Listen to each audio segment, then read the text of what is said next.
video, we found the general solution to this linear system. I have erased that. We're going to find the phase portrait now. And I want to emphasize, if the problem had just said sketch the phase portrait, I would not have found the general solution. I found the general solution because the problem said find the general solution. As soon as I know what my eigenvalues are, I've got enough information to sketch the phase portrait if these are complex eigenvalues, which they are. Okay. So, I know with complex eigenvalues, I've got my one equilibrium solution at the origin, and I know I'm going to have either a spiral source or a spiral sink or a center, and it all comes down to the real part of the eigenvalues, which in this case is 1. To remember why, because I don't like to just memorize things, I want to remember that I'm going to have an e to the 1 plus I t in all of my solutions. But that's e to the t times e to the it. That's e to the t times cosine t plus I sine t.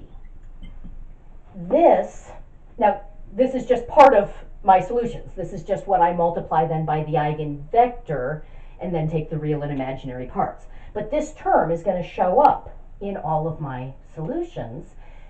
This is just a transformation of cosine. I can combine these to just get one trig function, but I'm scaling it by a factor of e to the t.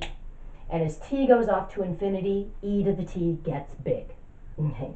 So the trig part tells me I'm sort of circling or ellipsing my way around the equilibrium solution.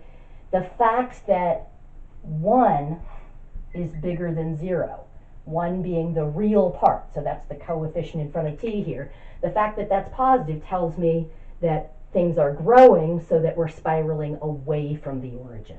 So I know I can classify this right now. I don't think I actually asked you to do that, but we might as well. I can classify this as a spiral source. What I'd kind of like to know is it spiraling clockwise or counterclockwise?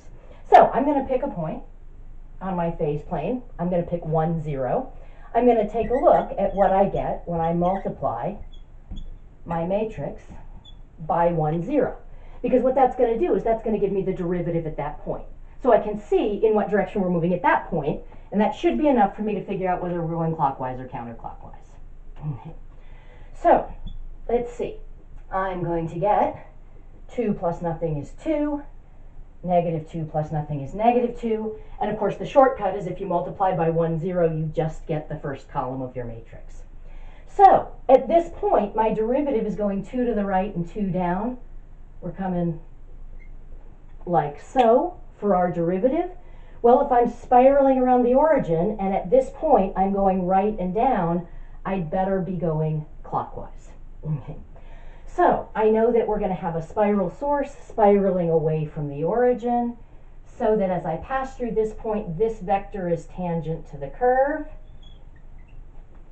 Now, is that perfect? Probably not. I would want to use technology to get a better sense of the exact shape of things, and I do want to actually kind of like having that vector there, but I don't want it to look like it's part of the curve, so I'm going to just do it in a different color here. Okay, so I can see that that's tangent to the curve at that point.